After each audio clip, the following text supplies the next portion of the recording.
Iedere 3 seconden sterft een kind een zinloze dood, als gevolg van extreme armoede. Iemands dochter, iemands zoon. En het ergste is, al die doden kunnen vermeden worden.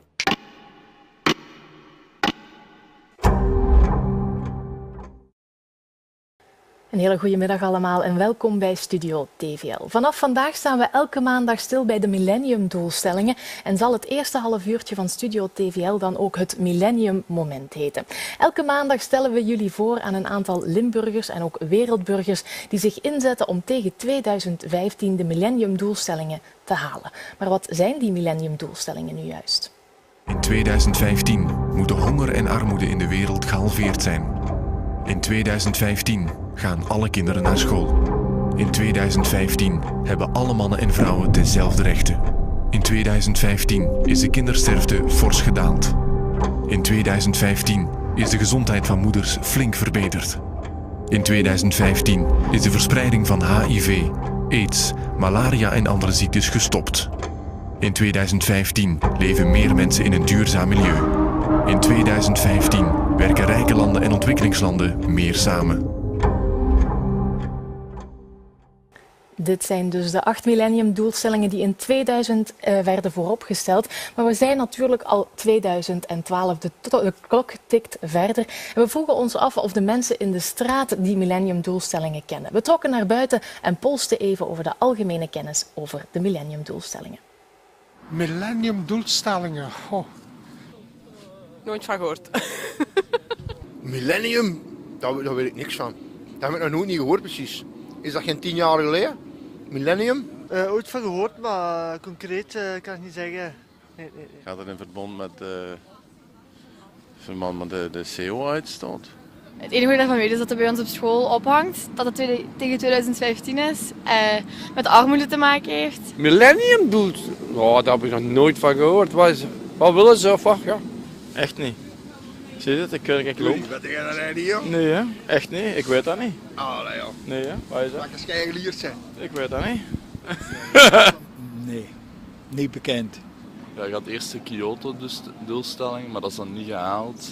En dan hebben ze een nieuwe opgesteld voor, voor zo'n betere milieu en aarde te onderhouden. Ik heb geen idee van. Echte. Geen idee. Ja, ik heb geen idee. Ik denk over het milieu en zo.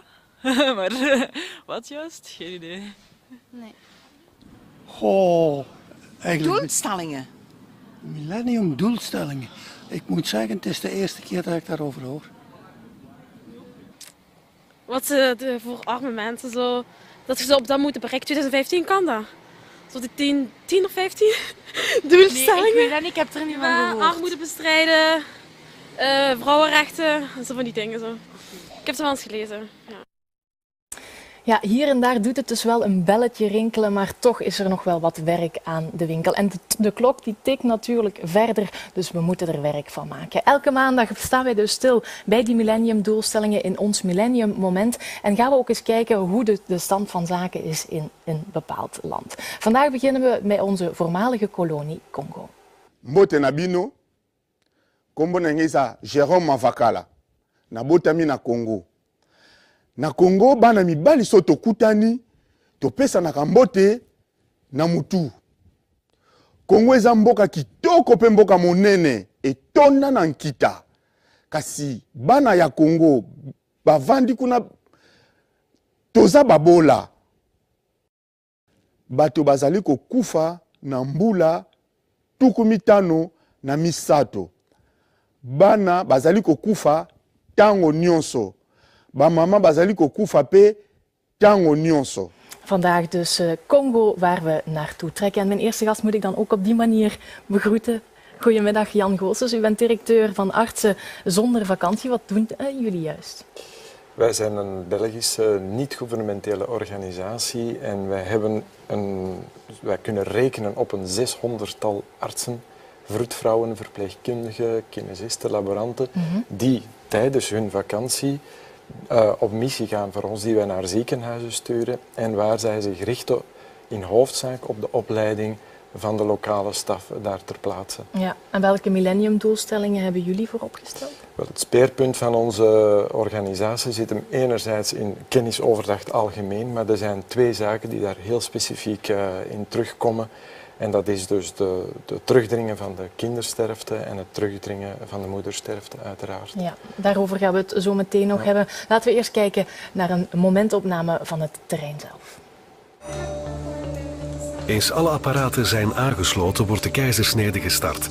Een routineklus voor Jan. Ja, geboren worden nu. Zo is dat mooi, hè? Kijk, c'est parfait, hè? C'est une fille. Ja.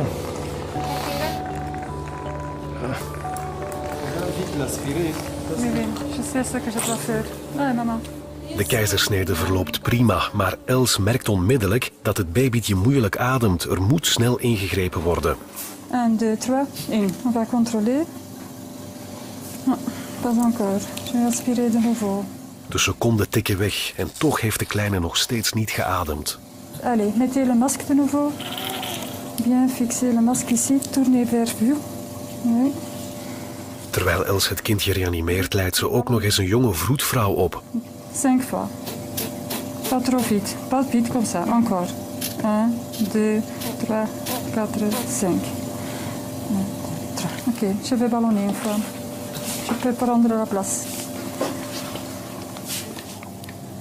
Wat Els ook probeert, de baby ademt niet. Het is nu of nooit. On commence. Ah. Ja, kippenvel moment, hè. Als hij dat doet, dat is echt zo van... want hij lang zo wat heel polypnee gehad, dat hij echt zo heel snel ademde. Ik dacht van, allee kind, kom aan.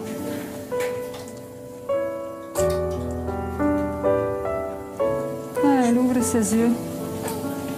Ja, gelukkig opent het kind haar of zijn ogen. Ja, is dat dagelijkse kost, zoiets, wat jullie daar zo meemaken? Ja, dat is de dagelijkse realiteit in Congo. Op veel van die plaatsen, in veel van die ziekenhuizen, waar de sterftecijfers van de pasgeboren kinderen heel hoog zijn. In heel veel gevallen ook de moeders zelf die daar in catastrofale toestand toekomen. Je moet weten dat het ganse gezondheidssysteem in Congo ook voor de prenatale opvolging van de vrouwen, zij die gaan moeten bevallen, ook zeer slecht georganiseerd is. En op het moment dat vrouwen dus een beroep zouden moeten doen omwille van een bevalling die de slechte kant uitgaat, dat ze dikwijls al te laat komen in het ziekenhuis. Ja. Jullie zijn er ondertussen 30 jaar mee bezig. Ja. Heb je het zien veranderen in die tijd? Het is in het algemeen, in Congo blijft het toch een zeer moeilijk verhaal. Er zijn natuurlijk de omliggende landen waar het wel wat anders gaat, zoals Rwanda en zo. Maar Congo blijft een zeer moeilijk verhaal. Kan je dat verklaren, waarom Congo zo moeilijk is? Wel, Congo is een bijzonder groot land ook. Hè. En ik denk ook als we nu de voorbije verkiezingen die er geweest zijn, dat men eigenlijk toch wel heel sterk merkt dat het centrale gezag veel minder gerespecteerd wordt door de bevolking uiteindelijk. En dat vertaalt zich natuurlijk ook in een bestuursmentaliteit, een manier van besturen van het land, waarbij dus de doorcijpeling eigenlijk naar de realiteit, de basis van Congo, de scholen, de ziekenhuizen, de wegeninfrastructuur, dat toch nog heel veel werk aan de winkel is. Hè. Ja. En wij merken dat vooral in de ziekenhuizen. Ja. Zo maken ze het zichzelf eigenlijk ook een beetje moeilijk. Hè? Is inderdaad zo, maken ze zichzelf het heel moeilijk. Maar goed, het is geen verhaal dat je kan veranderen op één dag. Nee. Maar jullie zijn er daarom wel. Jullie nemen het heft een beetje in eigen handen als artsen zonder vakantie. We zien het ook, terwijl daar een kind bijna zit te sterven, leren jullie nog iemand anders op. Ja, net, dat is natuurlijk de doelstelling ook van de organisatie. Ja. Het is echt de bedoeling dat wij in afwezigheid van onze ploegen, dat wij die lokale mensen in staat stellen, door wat ze tijdens de aanwezigheid van onze ploegen, dingen die ze geleerd hebben en waar ze daarmee aan de slag gaan. Daarboven zorgen wij er ook voor dat onze teams altijd materiaal meebrengen, aangepast materiaal waarmee dat de mensen ook kunnen blijven verder werken. En wat wil je zeggen met aangepast materiaal? Wel, het heeft natuurlijk geen zin om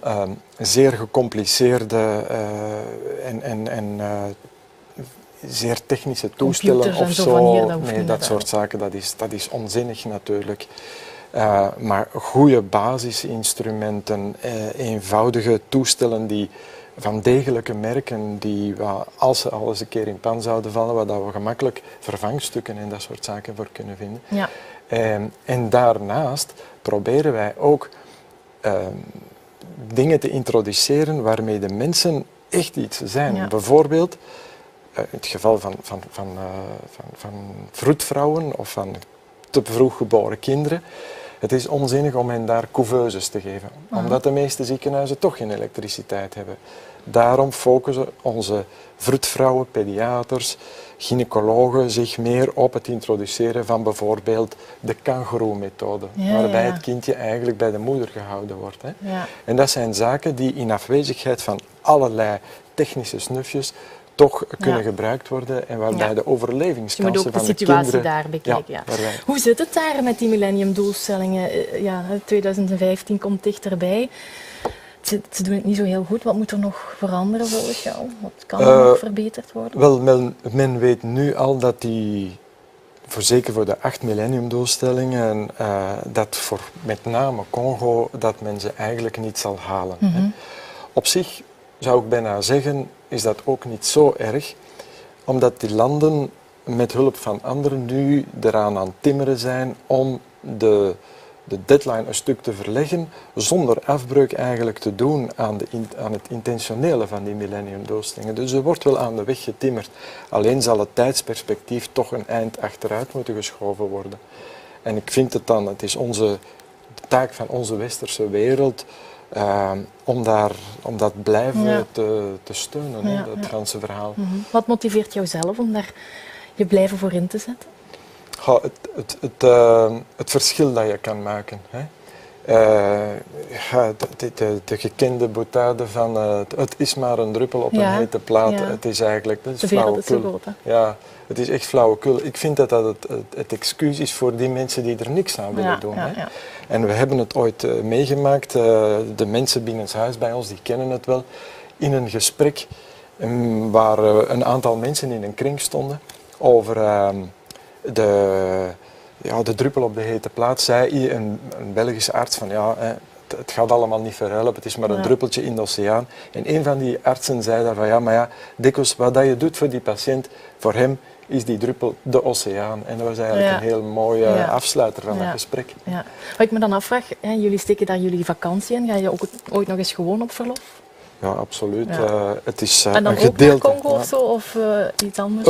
Het kan soms naar Afrika zijn, maar kan even gewoon andere bestemmingen op de wereld zijn. Ja. Oké, dankjewel Jan voor je komst en blijf zeker verder werken, zodat die millenniumdoelstellingen behaald worden. Ook nog gasten die zich inzetten voor Congo, dat zijn mijn muzikale gasten van vandaag en dat zijn de jongens van Process of the Spirit, een Limburgse band. Levi, jij zet je daar ook op een of andere manier voor in, hè, voor de problematiek in Oost-Congo. Ik ben aangesproken geweest door Mark Hoogsteins, dat is een oorlogsjournalist die actief is in Afrika, een specialist ook eigenlijk. En hij heeft mij dan beelden en fragmenten laten zien over de problematiek die daar zich afspeelt. Ja. En dat zijn heel schrijnende situaties die mij heel erg hebben aangegrepen ook. Wat was er dan op te zien? Heeft jou zo aangegrepen? Moeders die in de modder lagen, die vermoord waren met de babytjes. Heel erg. Ja. Kunnen wij ons moeilijk voorstellen, maar die problemen die zijn er dus wel in de wereld. Het speelt zich niet hier alleen af in België, maar ook... Ja. En jij probeert met je muziek dan een bijdrage te doen? Ik probeer de mensen te sensibiliseren om te zeggen van kijk, er zijn problemen in de wereld. We zijn met zoveel, we kunnen daar samen wel iets aan doen. Hè. Ja. Je hebt ook een hele mooie website opgebouwd, waar de mensen misschien eens even... projectoostcongo.be. Oké, goed. Jullie hebben een nummer voor ons meegebracht. Ja, welke? Make It Hurt. Make It Hurt. Goed, ik ga aan de kant en dan luisteren we even naar The Process of the Spirit en Make It Hurt.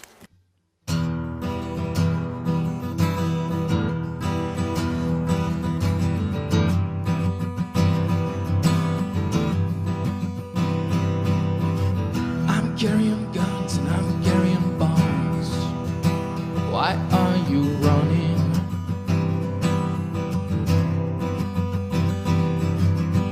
I'm carrying a spade cause I'll be digging your tombs. Why are you running?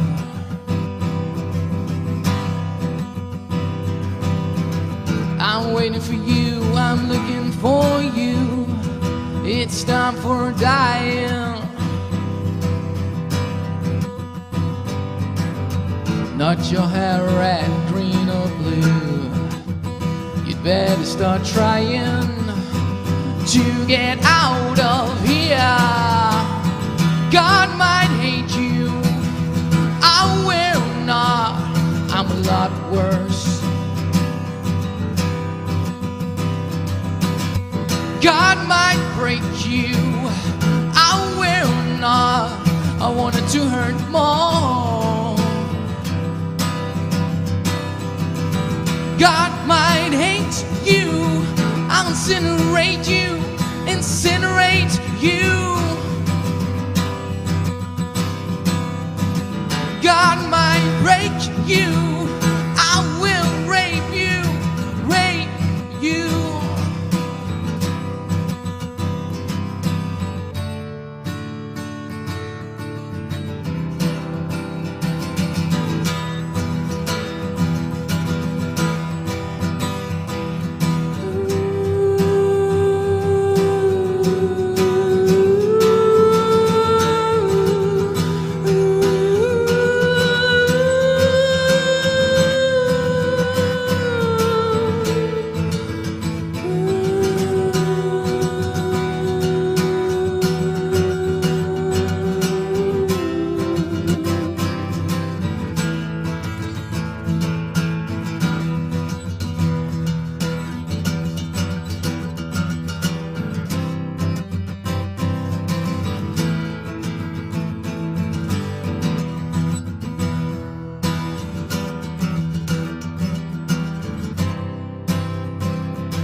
Process of the Spirit met Make It Hurt. Heel mooi, een Limburgse band die zich ook inzet voor de problematiek in Oost-Congo. Muziek dus met een missie.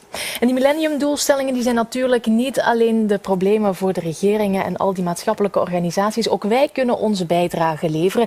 Jij thuis ook, door heel simpelweg soms gewoon een kopje koffie te drinken. De mevrouw op deze verpakking heet Josephine en Josephine heeft 2 kleine kinderen. Zij woont aan het Kivumeer in Congo. Dankzij Fairtrade kan zij terug haar brood verdienen, krijgt zij een eerlijke prijs voor haar koffiebonen. En als je af en toe een kopje Kivu koffie drinkt, dan help jij Josephine en andere duizenden vrouwen terug een waardig leven op te bouwen en bied jij haar kinderen een mooie toekomst.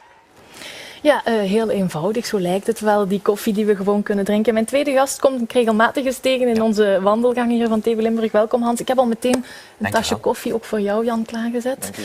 Doe je dat ook, koffie drinken soms voor het goede doel? Eerlijk gezegd heel weinig. Ik verdraag koffie niet. Oei. Af en toe drink ik het wel eens. Dus vandaag voor het goede doel gaan we dat zeker wel doen. Ik zou zeggen, proef er even van. En dan kijken wij even naar een kort fragmentje over jouw reportage documentaire Missie Congo.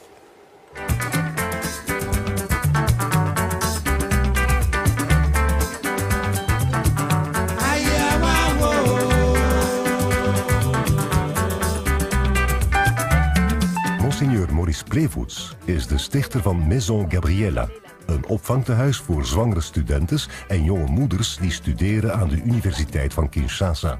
Wij hadden in ons pastoraal werk van het begin van de jaren 90 hadden we veel te doen met vruchtafdrijving en veel te doen met meisjes die op straat werden gezet. Dan dachten wij dat we niet alleen daarover kunnen preken of bidden, maar dat we ook iets concreets zouden moeten doen. Zo zijn we op de gedachte gekomen van een huis daarvoor te kopen en daarvoor in te richten. Tout le peuple de Dieu peut le dire.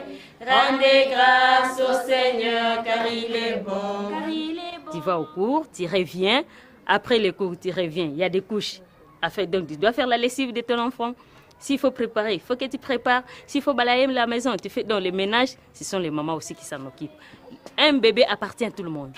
Si sa maman n'est pas là, la maman qui est dans la maison doit s'occuper de cet enfant. Donc, il y a l'esprit, l'harmonie, l'esprit familial.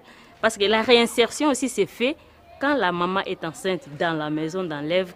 Entre-temps, je prépare aussi la réconciliation entre la famille et la fille. Een fragmentje uit de missie Congo over de laatste missionarissen daar in Congo van de hand van Hans Put. Hans, ja, je hebt al heel veel over die reportage verteld overal, maar ik wil het met jou vandaag echt over Congo hebben. Waarom ben je naar Congo getrokken voor die reportage? Enerzijds omdat dat een beetje mijn passie was. Ik verzamel al jaren boeken over Congo, Vlaamse koloniale literatuur. En daardoor ben ik een beetje gepassioneerd geraakt door die missionarissen. Wat deden ze daar? Wat doen ze daar? Ik had daar zo'n stereotyp beeld van mannen in lange witte kleren. Ja. En dat beeld is echt gelukkig bijgesteld. Plus van de andere kant, door daarmee bezig te zijn, voel je, we zitten aan het einde van een tijdperk. We zitten met die laatste missionarissen. Dus het is eigenlijk een soort tijdsdocument dat ik wou maken van, kijk, wat hebben ze gedaan? Is het goed geweest? En hoe gaat het ook verder? Want daar gaat het uiteindelijk dan over. Hoe moet het nu verder in de toekomst? Ja. Zie je daar een oplossing in? Want ja, die laatste missionarissen die zijn natuurlijk op hun einde. Wordt niet echt verder gezet, of toch? Ja, toch wel. Het wordt verder gezet en dat voel je niet door missionarissen uit Europa, maar door missionarissen van het land zelf, door Congolezen uiteraard, broeders, paters, zusters, die daar in de kloosters getreden zijn. En dat zijn er nog altijd heel wat in tegenstelling tot in Europa. Maar van de andere zijde wordt het werk ook verder gezet door heel wat lekenorganisaties, scholen, verenigingen, NGO's uit Vlaanderen, uit Limburg, die eigenlijk het werk van de nonkelpaters of de tante-nonnekes eigenlijk een beetje aan het verder zetten zijn. Ja. Of ook nieuwe initiatieven die nog altijd groeien. Denken we maar bijvoorbeeld aan de ouders van Annick van Huisels, die zich nu inzetten in Afrika. Ja, je zei daar straks, ik had een verkeerd beeld. Komt dat ook misschien een beetje door de media, dat ophangt, dat beeld van die patertjes die daar hun best zitten te doen? Dat klopt voor een stuk. Dat was vroeger al die perceptie, dat beeld van die het zieltjes winnen, terwijl dat een hedendaagse missionaris met heel wat moderne zaken bezig is. En ook de dag van vandaag krijgen we nog altijd dikwijls een negatief beeld uit Congo. Als we beelden zien uit Congo, het zijn er niet zoveel, gaat het altijd over Oost-Congo, over verkrachtingen, over plunderingen, over moordpartijen, terwijl dat er eigenlijk heel veel goede dingen ook gebeuren in Congo. En dat wordt eigenlijk te weinig in beeld gebracht. Ja, altijd het slechte. Merk jij dat ook, Jan? Ik treed Hans daar volledig in bij, hè, want het wordt inderdaad soms heel negatief voorgesteld. Maar als wij zien in vele ziekenhuizen ook hoe lokale artsen met heel weinig middelen toch trachten het beste te doen voor hun mensen. Ik vind wij houden ze misschien zelf een beetje dom dan. Hè? Wij houden ze met die media misschien zelf een beetje dom en ze weten van niks. En... De media focussen graag op het spectaculaire natuurlijk. Hè. Als er al beelden komen, want er zijn weinig journalisten, zijn dat oorlogsjournalisten, zoals Rudy Franks. En we krijgen alleen maar die oorlogsbeelden te zien en die extreme slechte beelden te zien, terwijl dat 95% van Congo bij wijze van spreken relatief goed draait en er wordt gewerkt en goed gewerkt en waar de mensen relatief goed kunnen leven. Is het daarom ook dat jullie nog altijd graag teruggaan? Want ja, als het daar zo heel slecht was, kan ik me niet voorstellen dat ik daar altijd terug naar zou willen gaan. Ja, Afrika is iets wat je pakt of niet. Hè. Men zegt altijd, you love it or you hate it. Het is een cliché, maar het klopt gewoon. Jan, je zit te knikken. Ik treed dat volledig bij. Het is echt, you love it or you hate it. Er is niks tussenin. Nee. Hoe zie jij de toekomst eigenlijk nu voor Congo? Want ja, we zitten met die millenniumdoelstellingen. 2015 komt dichterbij. We gaan het zeker niet halen, dat heeft Jan ook al gezegd. 2015, 2050 zal al mooier zijn, denk ik. Er is er is heel wat werk aan de winkel. En het heeft te maken met het politieke systeem in Congo natuurlijk.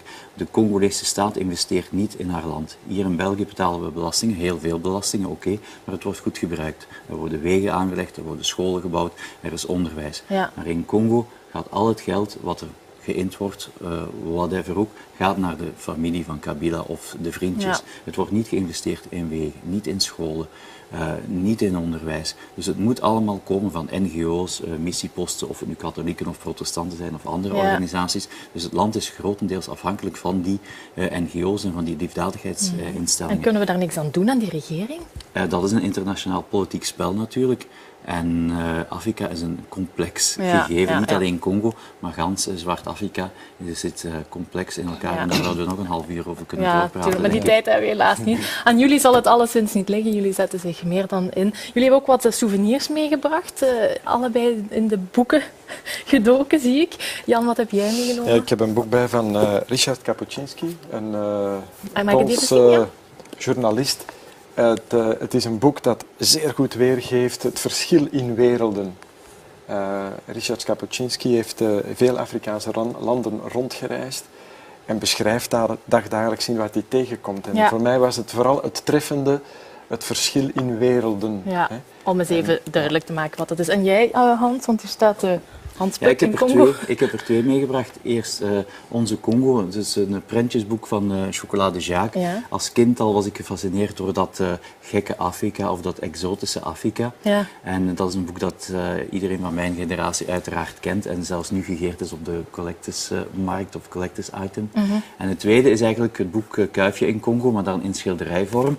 En dat is een souvenir wat je heel traditioneel, dat vind je overal in Congo, in Lubumbashi, Kinshasa. Het is voorgeschilderd, alleen je naam schilderen ze erbij op. Gelijk de rijstkorreltjes. En het symboliseert ook een beetje toch die hoop, want men wacht op die toeristen nog altijd. Ja. Hè. Er zijn geen toeristen of amper toeristen, maar het symboliseert ook een beetje die hoop dat de Belgen terugkomen als toerist of als gast. En hoop doet leven, dat moeten we blijven koesteren. Heren, dankjewel voor jullie komst. Zometeen halen we er nog iemand bij die trouwens ook het werk van missionarissen verder zetten. Dat is Sonja Aarde. Maar even gaan we eruit voor dit.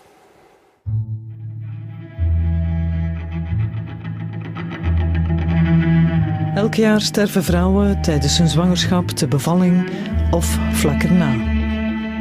Vaak is er in Meilen geen dokter te bespeuren. Veilig bevallen blijft een privilege voor de rijken. Het 5e millenniumdoel wil voor alle moeders een gezonde zwangerschap, zonder angst op een slechte afloop.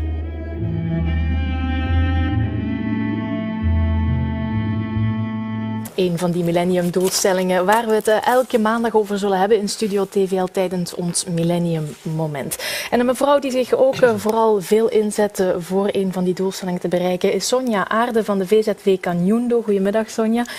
Ja, wat betekent dat eigenlijk Kanyundo, die naam? Wat betekent dat? Het is ook de bijnaam van jouw oom, missionaris? Ja, dus 15 jaar geleden hebben wij een VZW opgericht en we moesten op zoek gaan naar een naam. En hebben wij Kanyundo gekozen, dat is inderdaad de bijnaam van hem. Wat betekent het? Kiluba is dat en dat is een boomginder en die is zodanig sterk en zodanig... men kan hem zelfs niet zagen. Ja. En ze hebben hem dat gegeven omdat ik denk dat het te maken heeft met zijn koppigheid. Ja, hij gaat ervoor. Hij gaat ervoor. En wat wilde hij bereiken? Wat zet jij nu verder?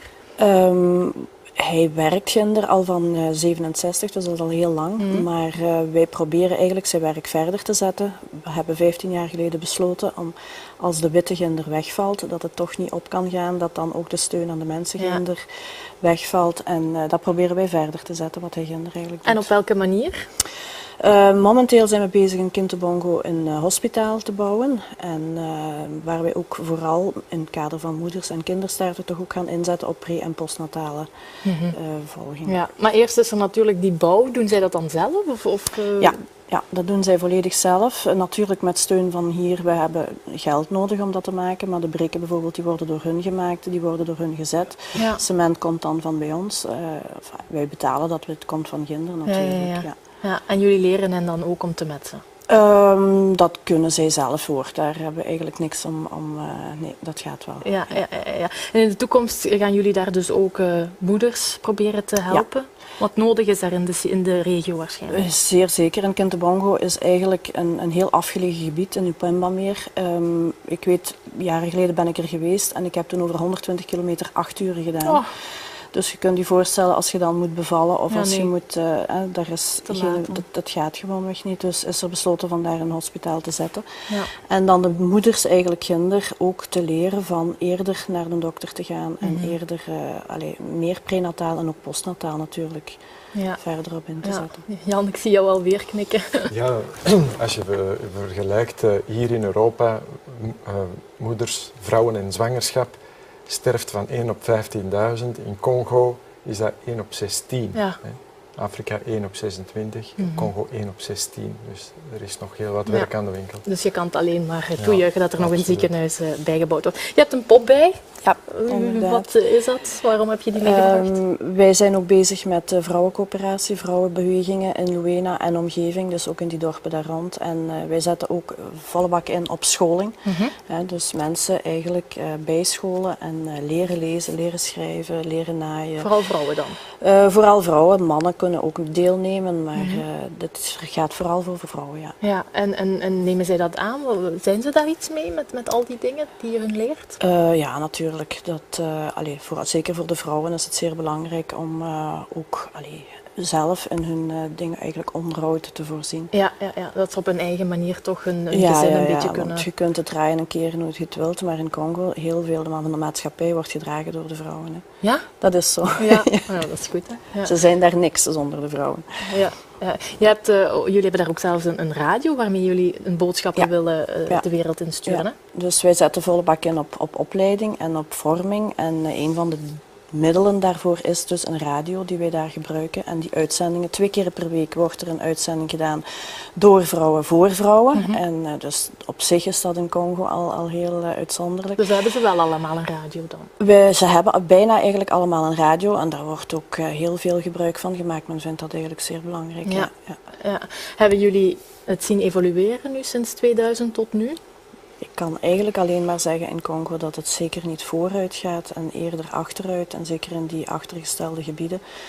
Maar wij proberen en wij blijven proberen en wij proberen om er iets aan te doen. Ja. Wat is jouw laatste wens nog, Hans, voor Congo?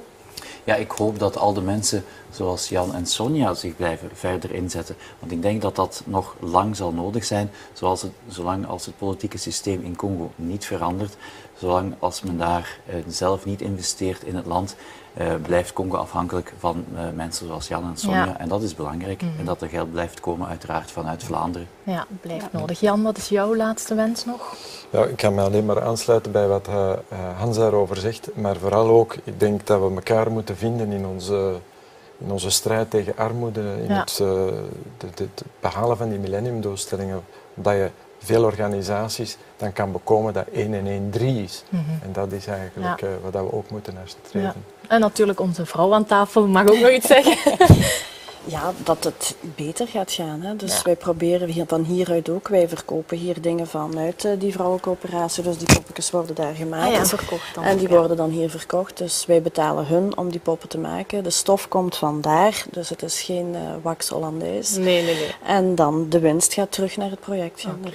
Goed. Hartelijk bedankt allemaal voor jullie komst. We konden er natuurlijk nog uren over verder praten. Maar de klok tikt ook verder hier bij Studio TVL. Ons millenniummoment zit er helaas op. En we eindigen zoals we begonnen zijn met een Congolees. Ezali esengo mingi na komona ete bato pe mangomba awa na kati ya Belgique bazali kosunga bana mboka na Congo. Totondi bino botondi na nyonso bozali kosala.